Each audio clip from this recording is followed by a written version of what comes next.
Welcome to Young's Court Podcast. It has been a long time. Welcome back. I am so excited. When I last made an episode, I finished episode 20, and I was talking about the pandemic and the virus and how it was going to shift basketball and all that stuff.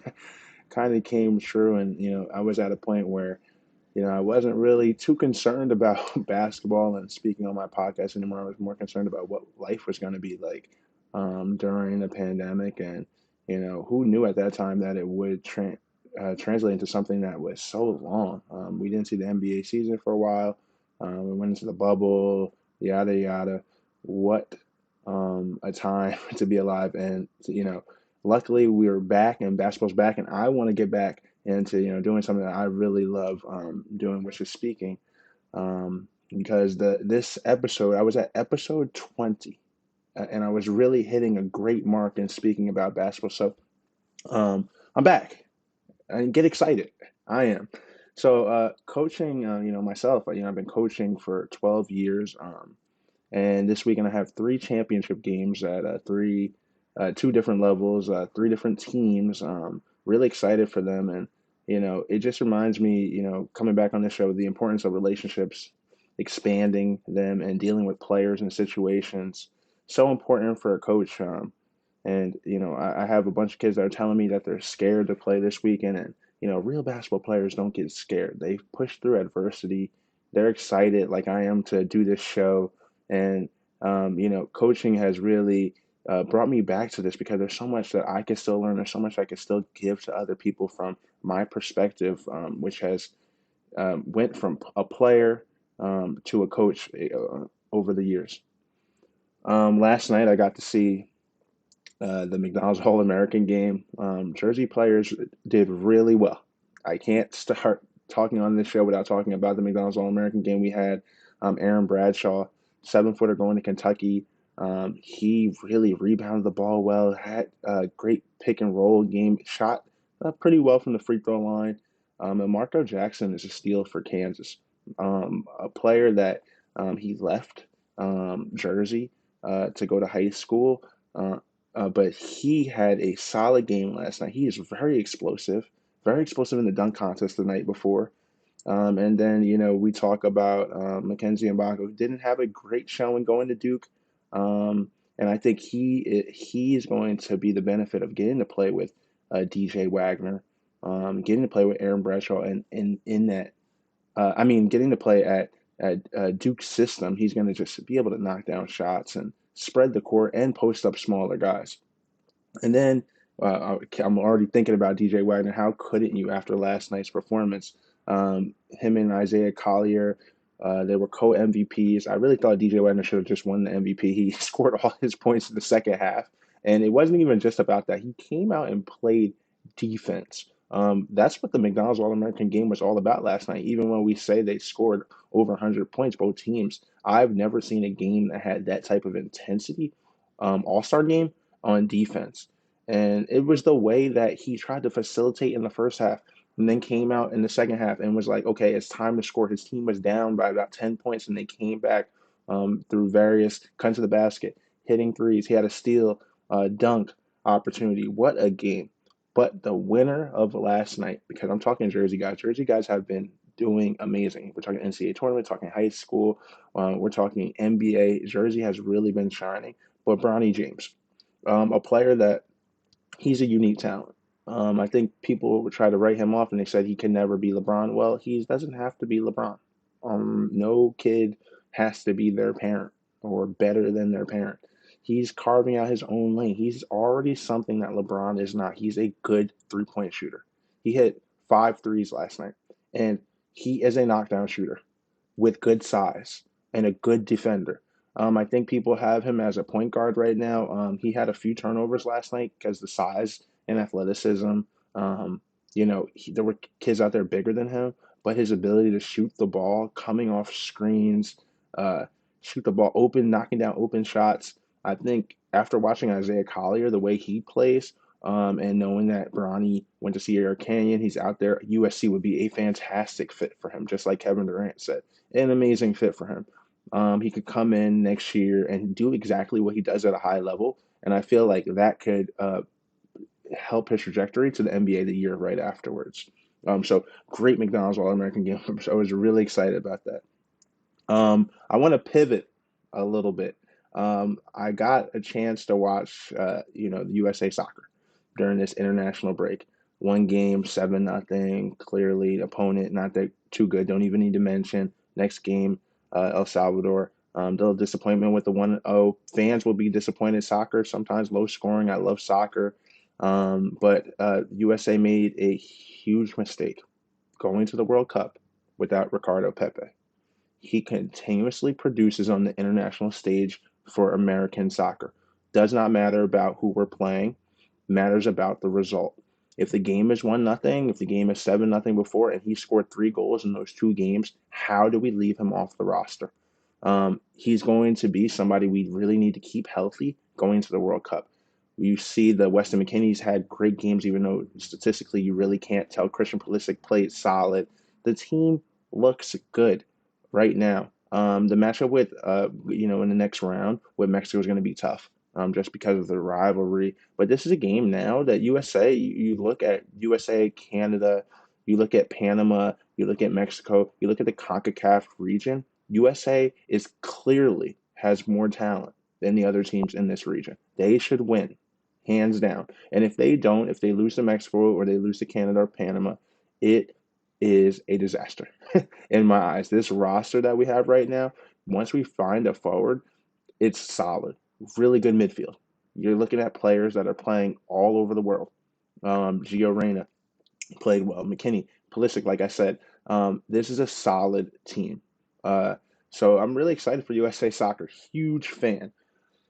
All right, now on to the NCAA tournament. Wow, what a tournament! We're down to the final four, and I had a bracket challenge in my school where I teach, and I taught the middle school kids how to do a bracket.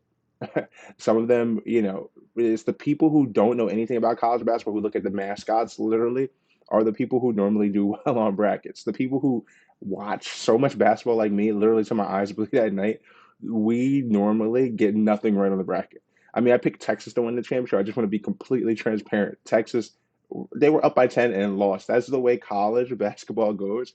But I had a kid in my class. He chose Miami to win the national championship, and he chose them to play again. And he chose San Diego State in his final four. So he has 2 teams intact. I don't know who else in the country has 2 teams intact in their final four. But what a tournament. This tournament has really shown how the discrepancy in large colleges with tons of funding has really, the gap has closed from the smaller schools. And I can tell you, it really has to do with going back to the pandemic. Guys can play that extra year now. People are like, Drew Timmy's been here for like 5 years. Well, I mean, he can still have another year eligibility next year, which is crazy because that pandemic year really didn't count for players. So if they were there, playing during that year, they get another year, which I think is honestly, I think it's fair, but it's really created like some stigma. Sabrina Ionescu came on and said, you know, is it fair if a player breaks their scoring record or a record and they play 5 seasons versus they play 4? And that's a great debate, and I think it should not count. I mean, you scored the points, you got the steals, you got the whatever, but you played an extra season, right? Even if the season was cut short, even if you didn't get the NCAA tournament, you played an extra season. So to compare those two things, they really shouldn't be compared. But going back to the transfer rule also, because now kids can transfer so easily. I really feel bad for these kids. If it's not working at a certain school or situation, they literally just go and transfer. And we see the transfer market is playing a big role on high school seniors now, and junior college kids, because now it's really getting cut down. It's really difficult to play in college now, to be a Division I player, to get into this NCAA tournament. You see a lot of these guys. I saw less freshman standouts in the tournament than I've ever seen. Normally, at this time of the year, we're talking about in the Final Four, we're talking about freshmen increasing their stock, helping carrying their team. The only one that I've seen is the 7'2" player Donovan Clayton on UConn. He is really increasing his stock as this tournament's going. But you really look around the tournament and you say, well, where are they? They're not really in the Final Four, the big time freshmen. And, I think that's because of this transfer rule, and now because of the pandemic, guys can play longer. So it's making it harder for the high school seniors, making it harder for the freshmen in college to really be a standout, right? When you're playing against guys and playing for 5 years, and you're playing against guys who would just literally just transfer. They literally just transfer, and they put the pressure on these freshmen for playing time immediately. It's an interesting situation, but when I watch this tournament, Florida Atlantic is a great story. I can't believe they're in the Final Four, but they have the best record out of any team in college basketball. 35 wins up to this point, 35-3 total record, including the NCAA tournament. I don't think they should win, can win any more games, but you say that every game and they continue to win. Then we look at San Diego State. I am the type of guy who watches so much basketball. They came on literally at 10:30 on a weekday night, West Coast game, and they are a team that if you didn't get to see play, they have really good size and athleticism, and they are a really good defensive team. They might be the best defensive team that I saw in college basketball all year. And they also are kind of like a team that's older, like so in their conference was very underrated this year. I saw multiple teams like Boise State, New Mexico in their conference that were really good. Would not be surprised if San Diego State went on to win the national championship. I mean, there's 2 games left now, and then you talk about Miami. Miami has a fantastic team.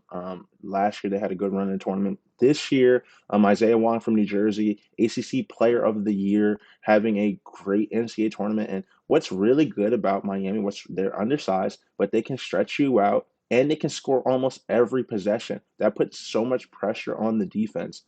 And then we talk about my favorite pick at the end. I said this after Elite Eight. I said UConn. Let's watch UConn. Danny Hurley is an incredible story. Just being from Jersey, and I keep going back to Jersey, this Jersey, that.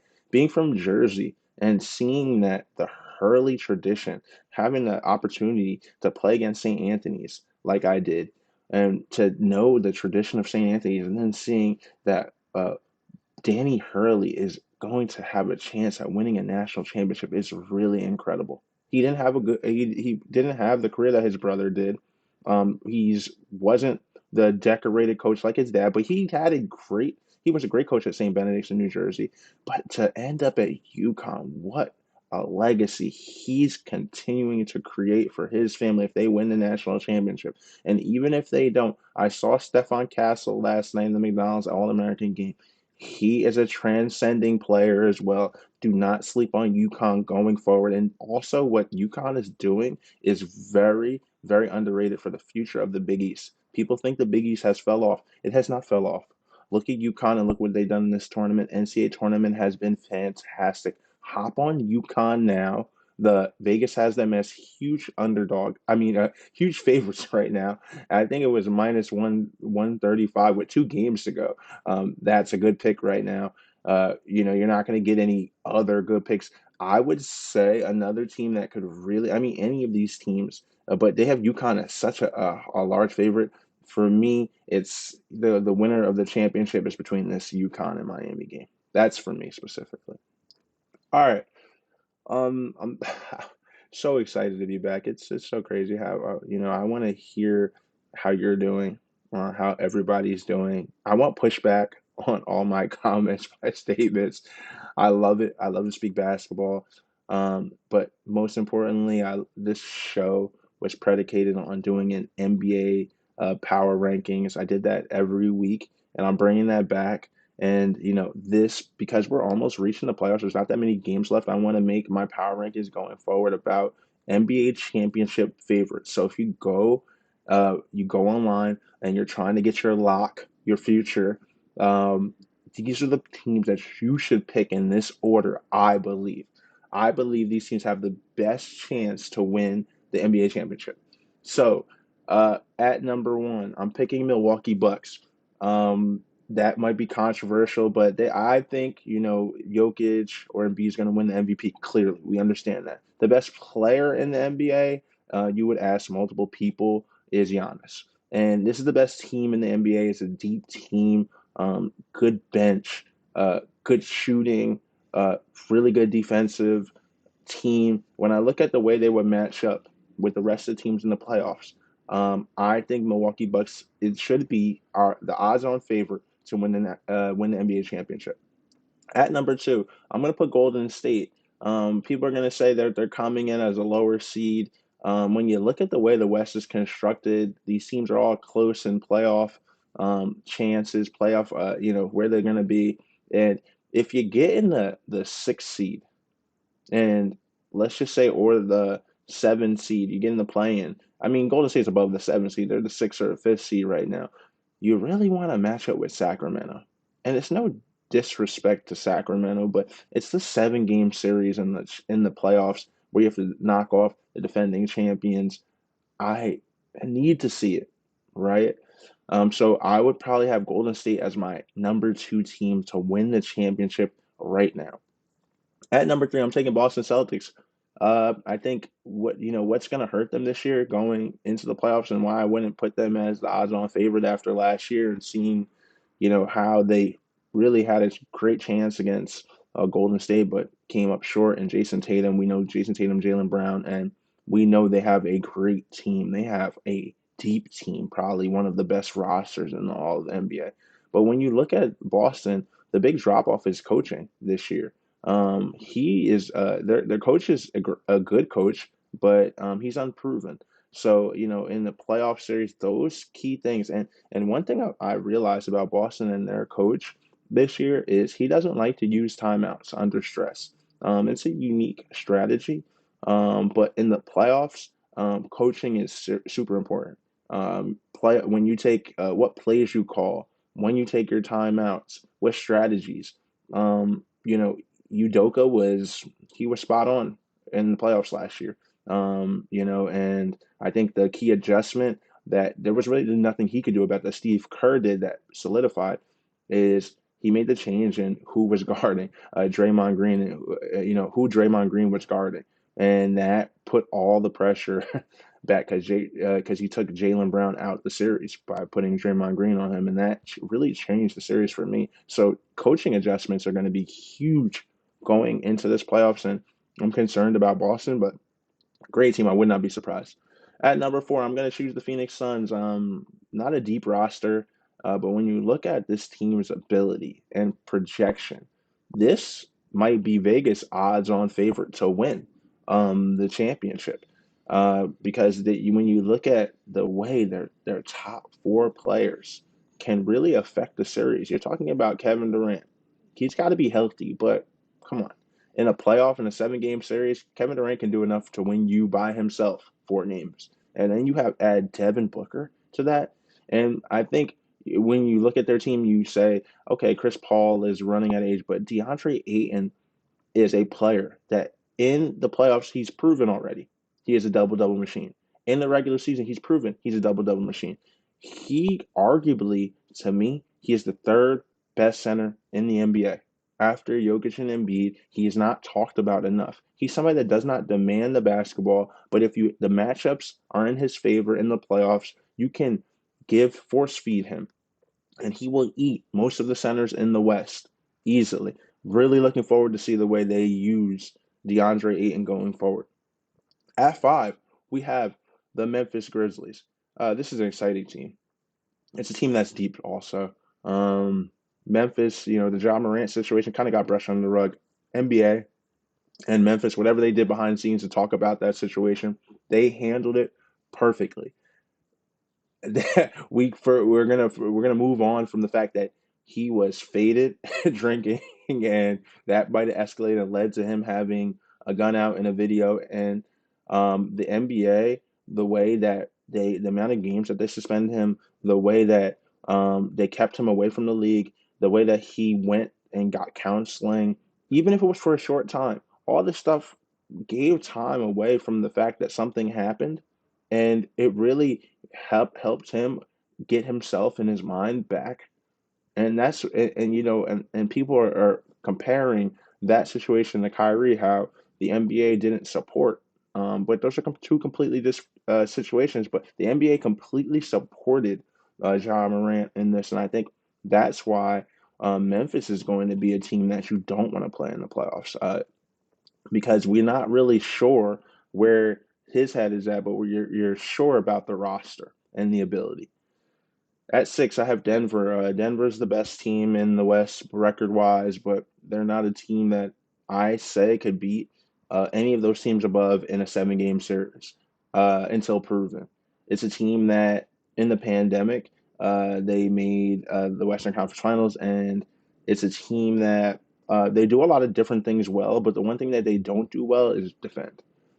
In the playoffs, you must defend. They can score, but I think Jokic is the liability on defense. Um, I would, whoever he is guarding in the playoff series is going to be attack, attack, attack. But on the offensive end, we know that he's a triple double. We know that he gets other guys involved and makes their team one of the best teams in the NBA regular season. And in track meet, open court, him throwing long passes, playing through the high post, super efficient player. One of the most efficient we've ever seen. And at seven, I have Philadelphia 76ers. I personally think on the Philadelphia 76ers that this team should be a team that gets to the finals. When you look at the roster, the way it's developed, the size they have, the ability they have to play through Harden and Embiid. But when you look at the teams that I mentioned above, all of them seem to find a way when Philly does not. Philly's inconsistency is really troubling because you're getting a lot from one player. Embiid should win MVP this year. I personally think he's the most dominant player in the NBA. But Jokic's numbers, and his efficiency rating, that's what the argument's going to be. But when you look at the Philadelphia 76ers, when you have the best and most dominant player in the NBA, but you're still not considered a legit title threat, you have to look at the rest of the roster and the way it's constructed. And it's not that, it's the inconsistencies of Harden, Tobias Harris. Those are the two players we really have to look at. If they show up in a playoff series, and I love those players, huge Nets fan, if they show up, and I wish we kept Harden, if they show up, it's a dangerous team. If they don't, it's a team that they can get, 6 games by Boston, 5, 6 games by Milwaukee. All right. And my last team is the Cleveland Cavs. Whenever you have Donovan Mitchell and you have all of these little young budding super all stars or superstars, one of my favorite young players in the league, Evan Mobley, it's a dangerous team in the playoffs. It's a team that nobody wants to see in the playoffs. Really excited for this year's playoffs. Really excited to get back to this, Young's Court podcast. This is the pushback episode. I want pushback. I want feedback. And most importantly, I'm just happy to be back. And I hope you enjoyed this episode back. Have a great day. I will see you so soon.